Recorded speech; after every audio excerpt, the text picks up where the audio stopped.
టాలీవుడ్ ముద్దుగుమ్మ చందాలతో ఎక్కడ ఏ సినిమా చూసినా కానీ ఆ సినిమాలో తన నవ్వు, తన డ్యాన్స్, తన నటన హావభావాలతో హరించే శ్రీలీల అతి చిన్న వయసులో ఇండస్ట్రీలో అడుగుపెట్టి ఇప్పుడు తనకంటూ ఒక స్థానం సంపాదించుకుంది.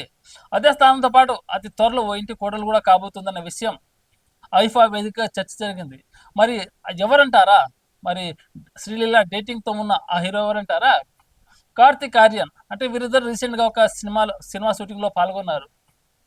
బాలీవుడ్ నటుడు కార్తిక్ ఆర్యన్ నటి శ్రీలీల డేటింగ్లో ఉన్నట్టు గత కొన్ని రోజుల నుంచి బీటంలో ప్రచారం జరుగుతుంది. కార్తిక్ ఫ్యామిలీ పార్టీలో శ్రీలీల పాల్గొనడం ఈ వార్తలు తెరపైకి వచ్చాయి. ఇదిలా ఉండగా తమ ఇంటికి ఎలాంటి కోడలు కావాలని రావాలో తెలియజేస్తూ కార్తిక్ ఆర్యన్ తల్లి ఆసక్తికర వ్యాఖ్యలు చేశారు. ఐఫా వేడుకల్లో పాల్గొన్నామని నిర్మాత కరణ్ జోహార్ కాబోయే కోడల గురించి ప్రశ్నించారు. ఒక మంచి వైద్యురాలు మా ఇంటి కోడలిగా రావాలి మేమంతా కోరుకుంటామని ఆమె తెలిపారు. నటిగా రాణిస్తున్న శ్రీలీల ప్రస్తుతం ఎంబీబీఎస్ చదువుతున్న విషయం తెలిసిందే. చదువుతో పాటు కెరీర్లోని కొనసాగడంపై ఎన్నో సందర్భంలో ఆమె ఆనందం వ్యక్తం చేశారు. అయితే కార్తిక్ శ్రీలీల డేటింగ్లో ఉన్నట్టు ప్రచారం జరుగుతున్న వేళ హీరో తల్లి వ్యాఖ్యలు ప్రాముఖ్యత సంతరించుకుంది.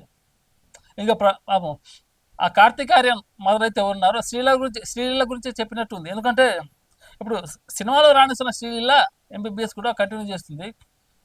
మా ఇంటి కాబోయే కోడలు డాక్టర్ కూడా రావచ్చని ఐఫై వేదికగా చెప్పారు. కరణ్ జోహర్ గారు అడిగిన ప్రశ్నకు ఐఫై వేదికగా కార్తిక్ ఆర్యన్ మదర్ చెప్పేశారు.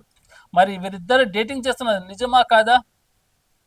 మరి బయట ఎక్కడైతే చట్టాపట్టాలుసుకొని జరుగుతున్నారు, ఎందుకంటే సినిమా షూటింగ్లో ఉన్నారు, ఎందుకంటే ఎక్కడికి వెళ్ళగానే వాళ్ళిద్దరు కలిసి వెళ్ళాల్సి వస్తుంది. మరి ఇది సోషల్ మీడియాలో వచ్చేది తప్ప, మరి ఆ తప్పే అది కొద్ది రోజులు నిజమవబోతుందా తెలియదు. ఏదేమైనా కానీ మన టాలీవుడ్ బ్యూటీ, మన తెలుగు అమ్మాయి ఇంకా బాలీవుడ్లో అడుగు పెట్టింది. అక్కడ ఆ ఇంటి కోడలు కూడా అయ్యే అవకాశాలు లేకపోలేదు, ఉండొచ్చు కూడా. ఏదైనా మంచి జరిగితే చాలు.